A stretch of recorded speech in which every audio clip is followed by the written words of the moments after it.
with rising divorce rates around the world, how is divorce viewed in the East versus the West? So I came across a disturbing statistic.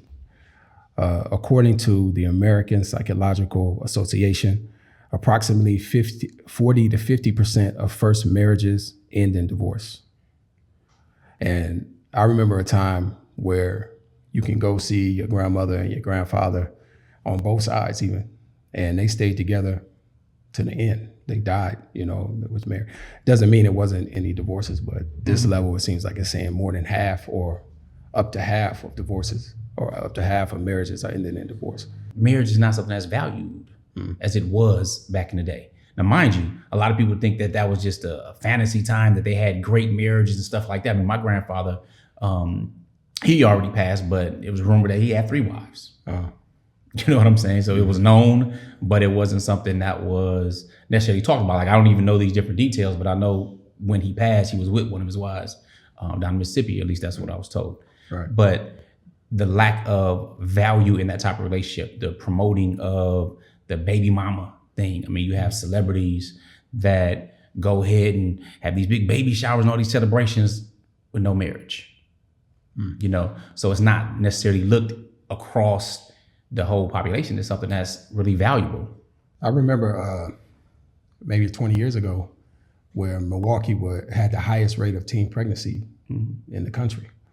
And even it went from high schools, rarely seeing a girl pregnant in high school to having nurseries in the high school.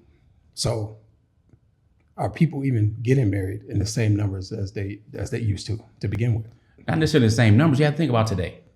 All right, today we have what's known as a hookup culture. So what used to be called one night stand back in the day is something that people just tend to go and look for in general. Not the masses of people, but it's out there. I think it was something called Ashley Madison in the 90s or maybe early 2000s that came out, where people that were looking for discreet affairs, where now they have Tinder apps or Bumble or all kinds of different apps where you just swipe right or left to connect with somebody, and that be that, to fulfill your physical desires, men and women. It's very, very common now. So why, I think as my grandfather said way back in the day, when he valued marriage, they were like, why buy the cow when you can get the milk for free? Right. And teaching our daughters and aunties and things like that you have to value yourself. Right. It's not a crime to get married, raise a family. That's something that you should do. That's something that protects the entire society, because everything starts from that man and that woman building that nuclear family. But going back into the divorce rates though, because it happens all over the world. Right. How do divorce rates look comparatively speaking when we're thinking about the West at 40, 50%, or even 60% with second marriages? Divorce, okay, it happens. Like you said, it happens everywhere, right? But it's frowned upon more. Like a woman, and I use a woman as an example because there is a difference, in these societies, it's patriarchal. The idea is this: if you get divorced, then you're going to end up back in your father's house. And then it's possible that you can lose friendships and everything, because no man wants his wife hanging around with divorced women. That's cultural. I'm not saying that we feel the same way, but look, man, there's a lot of truth to there's a lot of wisdom to these old sayings. That's what it is. Like you get divorced, it's like shame. Divorce happens, and a lot of times it's a lot easier these days to get divorced. A woman can just be like, I'm not happy. My father's house was better. And then they can, and the man can be like, he don't care. But again, it's nothing like the West.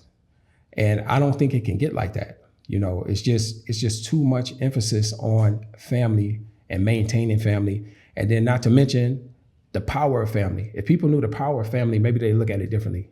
But in these cases, I'm sure, man, you have sons. I say sons more than daughters. Daughters can work too. But I'm saying that if you need, he got you.